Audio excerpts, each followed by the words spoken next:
नमस्कार बच्चों, online classes में आपका एक बार फिर से स्वागत है। हम हमारी जो पुस्तक है जिसका नाम है सृजन,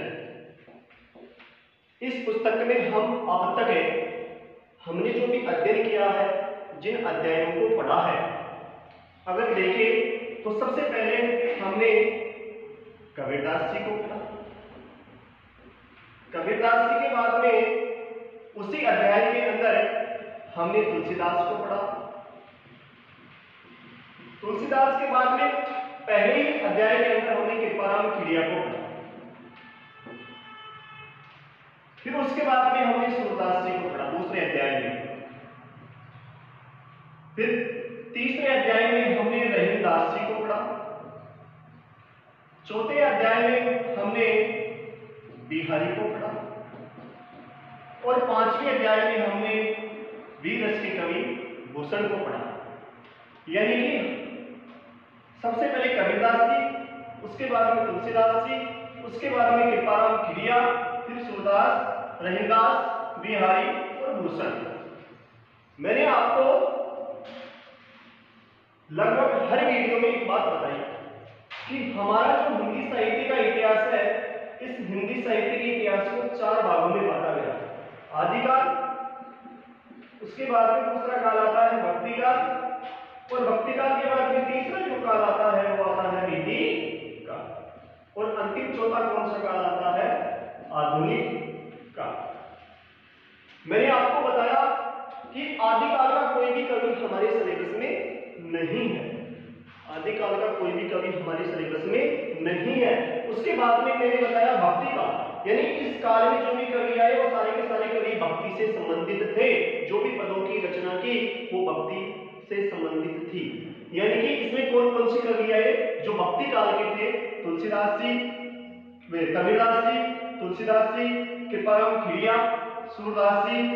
ये यानी कि कबीरदास, तुलसीदास और सूरदास, ये तीनों कवि भक्ति काल के थे। कृपाराम खिड़िया एक संत थे। इसके बाद में अगला जो काल आता है वो आता है तीसरा रीति काल, जिसके कवि मुख्य कौन कौन है? रहीमदास, बिहारी और भूषण। रहीमदास, बिहारी और भूषण, ये किस काल के कवि है? रीति काल के कवि है। किस काल के कवि है? रीति काल के। अब हमारा जो चौथा काल आता है जिसका नाम क्या है बच्चों? आधुनिक काल। हमारा जो चौथा काल आता है उसका नाम क्या है? आधुनिक काल। अब इस आधुनिक काल के अनेक विभाजन किए गए। सबसे पहले अगर देखें तो सबसे पहले कौन सा युग आता है? भारतेंदु युग। कौन सा युग आता है? भारतेंदु युग। इसके बाद में दूसरा युग कौन सा आता है? द्विवेदी युग। कौन सा युग आता है? द्विवेदी युग। फिर तीसरा कौन सा आता है? छायावादी युग। तीसरा कौन सा आता है? छायावादी युग। फिर इधर चौथा कौन सा आता है? प्रगतिवाद। कौन सा आता है? प्रगतिवाद। उसके बाद में कौन सा आता है? प्रयोगवाद। कौन सा आता है? प्रयोगवाद। और अंतिम आता है नई कविता। अंतिम कौन सा आता है? नई कविता। यानी कि आधुनिक काल के अनेक विभाजन किए गए। भारतेंदु युग, द्विवेदी युग, छायावादी युग, प्रगतिवाद, प्रयोगवाद, नई कविता।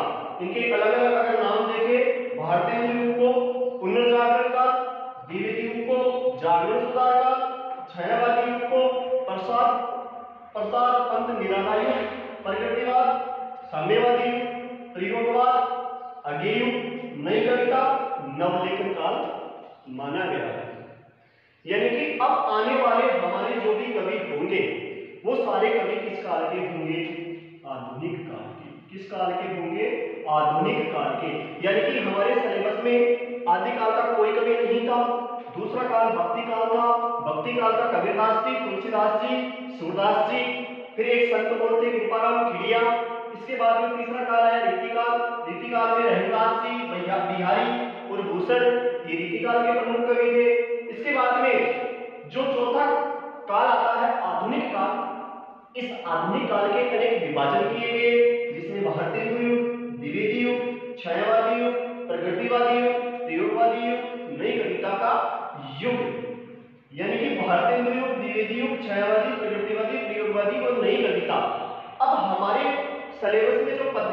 कवि बचे हैं।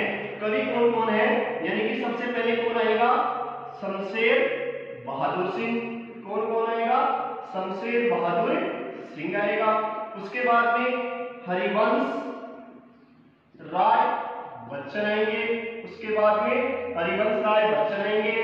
उसके बाद में कुंवर नारायण आएंगे और अंत में सुभद्रा कुमारी चौहान आएगी। अंत में सुभद्रा कुमारी चौहान आएगी। यानी कि हमारे पद्यांश के अगर कवि देखें तो ये 4 और कवि हमारे यहाँ पर बचे हैं। शमशेर बहादुर सिंह, जहां पर इनकी कविता है उषा कविता। कौन सी कविता ली गई है हमारे सिलेबस में, इनकी उषा कविता, जिसमें प्रातःकालीन सूर्योदय का चित्रण किया गया है। हरिवंश राय बच्चन की कविता है आत्म परिचय। हरिवंश राय बच्चन की कौन सी कविता ली गई है, आत्म परिचय। कुंवर नारायण की 2 कविता ली गई है, एक तो कविता के बहाने, एक तो कौन सी है, कविता के बहाने। दूसरी कौन सी है, बात सीधी थी परे। बात सीधी थी परे, ये इनकी दूसरी कविता है। सुभद्रा कुमारी चौहान की मेरा नया बचपन। मेरा नया बचपन, ये कविताएं हमारे सिलेबस में कक्षा 12 में ली गई है।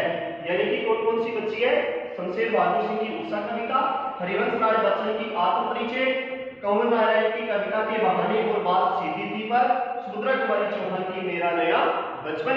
यानी कि चारों जो कवि हैं कौन कौन से, शमशेर बहादुर सिंह, हरिवंश राय बच्चन, कुंवर नारायण, सुभद्रा कुमारी चौहान, वो चारों के चारों कवि किस काल के हैं, आधुनिक काल के हैं। और इस आधुनिक काल में अलग अलग है, जैसे कोई कवि आएगा भारतेंद्र युग का, द्विवेदी, छाया, प्रगति, विलोवादी या नई कविता का युग। जो भी कवि होगा वो उसके बारे में हम अध्ययन करेंगे।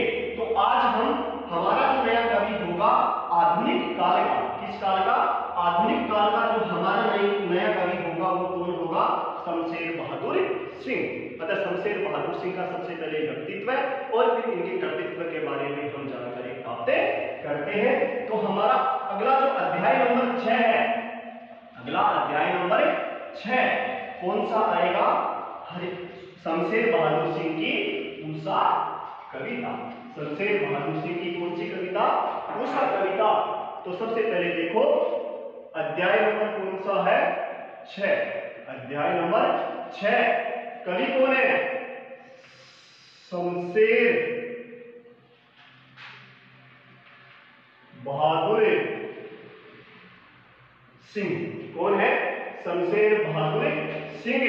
और हमारा इसका भाग नंबर 1, भाग नंबर 1, अध्याय 6 शमशेर बहादुर सिंह, भाग 1।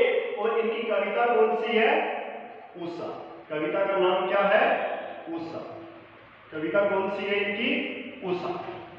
आप देखो इसको। सबसे पहले शमशेर बहादुर सिंह का व्यक्तित्व एवं कर्तृत्व के बारे में जानकारी प्राप्त करते हैं। तो सबसे पहले शमशेर बहादुर सिंह का जन्म। सबसे पहले शमशेर बहादुर सिंह का जन्म। शमशेर बहादुर सिंह का जन्म 13 जनवरी 1911 ईस्वी को हुआ। 13 जनवरी 1911 ईस्वी को इनका क्या हुआ, जन्म हुआ। अगर इनका जन्म देखें कहाँ हुआ, तो इनका जन्म हुआ देहरादून में। कहाँ हुआ, देहरादून में। और इनकी मृत्यु जो है, इनकी मृत्यु हुई 1993 ईस्वी। यानी कि सबसे पहले शमशेर बहादुर सिंह, शमशेर बहादुर सिंह का जन्म 13 जनवरी 1911 ईस्वी को, स्थान देहरादून, मृत्यु 1993 ईस्वी को हुई। अब शमशेर बहादुर सिंह के बारे में मैंने अभी आपको एक बात बताई कि हमारा हिंदी साहित्य का इतिहास 4 भागों में बांटा गया, आदिकाल, भक्तिकाल, वृत्तिकाल और आधुनिक काल। अब इसमें जो चौथा काल आता है कौन सा, आधुनिक काल। इस आधुनिक काल में, इस आधुनिक काल के हमने अनेक विभाजन किए। आधुनिक काल के हमने अनेक विभाजन किए, जिसमें से हमने देखा, एक तो देखा कि प्रयोगवाद, और फिर उसके बाद में देखा हमने नई कविता।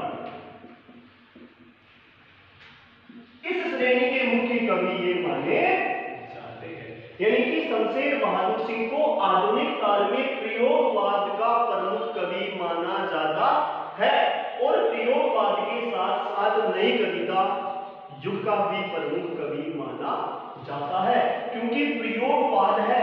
इस प्रयोगवाद की शुरुआत की थी सचिदानंद हीरानंद वात्स्यायन अगे ने, और प्रयोगवाद को 4 सप्तकों में बांटा था। पहला सप्तक 1943 ईस्वी, दूसरा सप्तक 1951 ईस्वी, तीसरा 1959 ईस्वी और चौथा 1971 ईस्वी में। इस प्रकार से 4 सप्तक बांटे गए थे। 1943 में आगे का प्रथम सप्तक, फिर द्वितीय सप्तक जो 1951 का सप्तक था, जिसे द्वितीय सप्तक कहा जाता है। इस द्वितीय सप्तक के प्रमुख कवियों में भी इनको माना गया है। किनको?